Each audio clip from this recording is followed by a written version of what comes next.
যুক্তরাজ্যের 2021 সালের পর থেকে এখন পর্যন্ত সংঘটিত যৌন অপরাধে সবচেয়ে বেশি জড়িত থাকার তথ্য পাওয়া গেছে ভারতীয়দের বিরুদ্ধে। ফলে এই সংক্রান্ত অপরাধের সবচেয়ে বেশি দণ্ড পেয়েছে ভারতীয় নাগরিকরা। বুধবার যুক্তরাজ্যের বিচার মন্ত্রণালয়ের পরিসংখ্যানের বরাত দিয়ে ভারতীয় গণমাধ্যম এনডিটিভির এক প্রতিবেদনে তথ্য জানিয়েছে।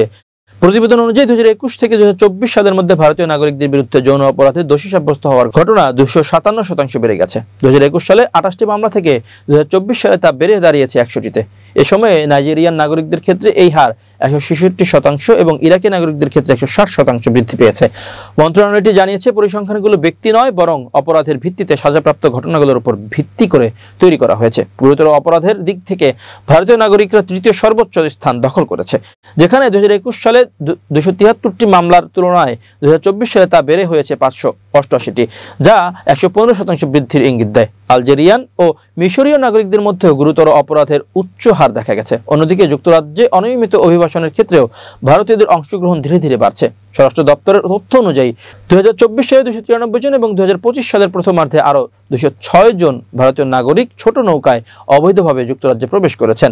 তবে তারা এখনও অনিয়মিত অভিবাসনের ক্ষেত্রে অপেক্ষাকৃত ছোট একটি অংশ, যেখানে আফগানিস্তান, ইরান ও সিরিয়া থেকে আগতদের সংখ্যা অনেক বেশি। 2025 সালের জুন পর্যন্ত যুক্তরাজ্যের বন্দরে অবৈধ প্রবেশকারীদের 15% ছিল ভারতীয় নাগরিক। তবে ভারতীয়রা বৈধ অভিবাসনের দিক থেকেও শীর্ষে রয়েছে। তারা যুক্তরাজ্যের নাগরিকত্ব লাভ, কর্মসংস্থান ও পর্যটন ভিসার ক্ষেত্রে সবচেয়ে এগিয়ে এবং স্টাডি ভিসার ক্ষেত্রেও দ্বিতীয় সর্বোচ্চ আবেদনকারী। দেশটির বিচার মন্ত্রণালয়ের পরিসংখ্যানে আরও দেখা যায়, 2021 থেকে 2024 সালের মধ্যে যুক্তরাজ্যে বিদেশি নাগরিকদের দ্বারা যৌন অপরাধের সাজা 62% বৃদ্ধি পেয়েছে। 2024 সালে যৌন অপরাধের 14.1% দায়ী ছিল বিদেশিদের।